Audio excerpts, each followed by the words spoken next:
तो आज मैं आपके साथ मटर चिकन की बहुत ही मज़ेदार सी कढ़ाई की रेसिपी शेयर करूंगी।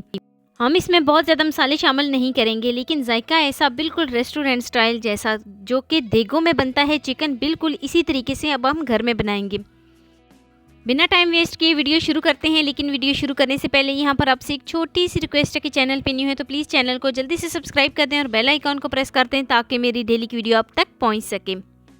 तो चलिए जी शुरू करते हैं। बिस्मिल्लाहिर्रहमानिर्रहीम। एक कढ़ाई में हाफ़ प्याली ऑयल लूँगी। ऑयल जो है जैसे ही गर्म हो जाए तो इसमें प्याज शामिल करूँगी। दो यहाँ पर मैंने मीडियम साइज़ के प्याज लिए थे। प्याज शामिल करने के बाद अब मैं इसमें अदरक मोटी मोटी कटी हुई शामिल करूँगी। साथ ही मैं इसमें एक प्याली हरा धनिया शामिल करूँगी। इस चिकन और मटर का सारा जो फ्लेवर होगा ना, वो इसी जो मैंने इसमें धनिया शामिल किया है इसी से बनेगा। तो लीजिए जी, मैं इसको कवर कर देती हूँ 2 से 3 मिनट के लिए, ताकि अदरक और प्याज जो है वो थोड़े बहुत सॉफ्ट हो जाएं। तो लीजिए जी, 2 से 3 मिनट हो गए हैं और प्याज जो है ना मैंने इसमें जो शामिल किए थे वो काफ़ी हद तक सॉफ्ट हो गए हैं। अब मैं इसको एक छन्नी में निकाल लेती हूँ। निकालने के बाद मैं इनको बहुत ही अच्छे तरीके से ग्राइंड कर लेती हूँ।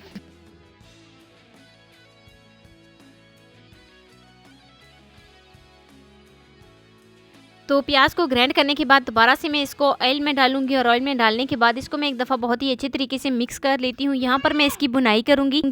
तकरीबन मैं इसकी भुनाई 6 से 7 मिनट के लिए लाजमी करूँगी। इसमें थोड़ा सा मैंने पानी शामिल किया है ताकि इसका पानी जो है वो बिल्कुल ड्राई हो जाए। तो यहाँ पर मैंने इसकी 3 से 4 मिनट के लिए भुनाई कर ली है। तो 3 से 4 मिनट हो जाने के बाद यहाँ पर मैं इसमें चिकन शामिल करूँगी, जो कि मैंने 1 kg लिया था। चिकन को मैंने बहुत ही अच्छे तरीके से साफ़ करके धो लिया था। तो लीजिए जी, चिकन शामिल करने के बाद अब मैं इसकी भुनाई करती हूँ। तब तक हम भुनाई करेंगे जब तक चिकन का कच्चापन जो है वो ख़त्म नहीं हो जाता और चिकन के अंदर जो स्मेल है वो रिमूव नहीं हो जाती थी। तो 6 से 7 मिनट के लिए चिकन की लो टू मीडियम फ्लेम पर भुनाई करने के बाद अब मैं इसमें मटर शामिल करूँगी और मटर शामिल करने के बाद मैं इसको बहुत ही अच्छे तरीके से मिक्स करती हूँ। 1 टीस्पून में इसमें नमक, 1 टीस्पून में इसमें साबुत धनिया और तकरीबन हाफ़ टीस्पून में इसमें सुरख मिर्च का शामिल करूँगी। 1 टीस्पून में इसमें साबुत गर्म मसाला शामिल करूँगी और बहुत ही अच्छे तरीके से मैं इसको मिक्स कर लेती हूँ। तो यहाँ पर हमने इसमें और ज़्यादा मसाले शामिल नहीं करने, बस एक चीज़ है जो कि मैं आपको आगे चल के बताऊँगी कि वो कौन सी चीज़ है जिससे इसका जायका बनेगा। तो अब मैं इसकी भुनाई करती हूँ। लीजिए जी, चिकन की भी भुनाई बहुत ही अच्छे तरीके से हो गई है और जो मैंने इसमें मटर शामिल किए थे उनकी भुनाई भी बहुत ही अच्छे तरीके से हो गई है। चिकन का जो अपना पानी था वो बिल्कुल ड्राई हो गया है। आप देख सकते हैं लो टू मीडियम फ्लेम पर मैंने चिकन की भुनाई बहुत ही अच्छे तरीके से कर ली है। तो अब मैं इसमें शामिल करूँगी चिकन वाइट कढ़ाई मसाला।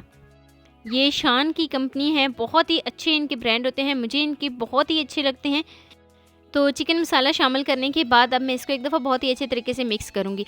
अच्छा, यहाँ पर ना जो मैंने चिकन मसाला शामिल किया था वो तकरीबन 2 टेबल स्पून था। जो बड़े चम्मच थे ना खाने वाले, वो मैंने भर के इसमें इस्तेमाल किया है। तो एक दफ़ा मैं इसको बहुत ही अच्छे तरीके से मिक्स कर लेती हूँ। तो यहाँ पर हमने इसको ज़्यादा जो है ना इसकी भुनाई नहीं करनी, तकरीबन 2 से 3 मिनट के लिए हमने इसकी भुनाई करनी है, ताकि जो हमने इसमें मसाले शामिल किए हैं उनका कच्चापन जो है वो ख़त्म हो जाए। अगर हम साथ ही इसमें पानी शामिल कर देंगे तो मसाला जो है वो कच्चा रह जाएगा, मिर्चें जो है वो कच्ची रह जाएंगी। तो देखें जी, भुनाई बहुत ही अच्छे तरीके से हो गई है। काफ़ी हद तक चिकन और मटर का जो कलर है वो चेंज हो गया है। अब हम इसमें पानी शामिल करते हैं। तो यहाँ पर मैंने 1 गिलास पानी लिया है, इसमें पानी शामिल करूँगी और बहुत ही अच्छे तरीके से इसको मिक्स कर लेती हूँ। तो अब मैं इसको कवर कर दूंगी। तकरीबन मैंने इसको लो टू मीडियम फ्लेम पर कवर करना है 6 से 7 मिनट के लिए। जैसे ही पानी को बॉयल आ जाए, चिकन जो है वो ऑलरेडी सॉफ्ट हो चुका है जैसे ही हमने इसकी भुनाई की है। तो 6 से 7 मिनट हो गए हैं और काफ़ी हद तक जो मैंने इसमें पानी शामिल किया था वो ड्राई भी हो गया है और चिकन जो है वो बिल्कुल सॉफ्ट हो गया है। फ्लेम को करेंगे ऑफ, ऊपर हरा धनिया शामिल करेंगे और लीजिए जी, हमारी बहुत ही मज़ेदार सी चिकन मटर जो है वो बनकर तैयार हो गया है। इतना लजीज कि आपका हाथ नहीं रुकेगा। आप इसकी एक दफ़ा ग्रेवी चेक करें, कितनी मज़े की, कितनी लाजवाब जो है ना बनी है। तो लीजिए जी, ये है जी इसकी फ़ाइनल लुक। मैं इसको एक दफ़ा सर्व भी करती हूँ, फिर मैं आपको करीब से दिखा देती हूँ। तो कैसी लगी जी मेरी आपको आज की वीडियो? तो वीडियो आपको ज़रा सी भी अच्छी लगी हो तो लाइक कर देना। फर्स्ट टाइम है चैनल पे तो चैनल को लाजमी सब्सक्राइब कर देना और बेल आइकॉन को प्रेस कर देना ताकि मेरी डेली की वीडियो आप तक पहुंच सके। दोस्तों के साथ, रिश्तेदारों के साथ शेयर लाजमी करना और मुझे एक प्यारा सा खूबसूरत सा फीडबैक लाजमी देना कि मेरी आपको आज की वीडियो कैसी लगी। मिलते हैं नेक्स्ट वीडियो में एक नई और मज़ेदार सी रेसिपी के साथ। अपना बहुत सारा ख्याल रखना, अपने से ज़्यादा दूसरों का। अल्लाह हाफिज़।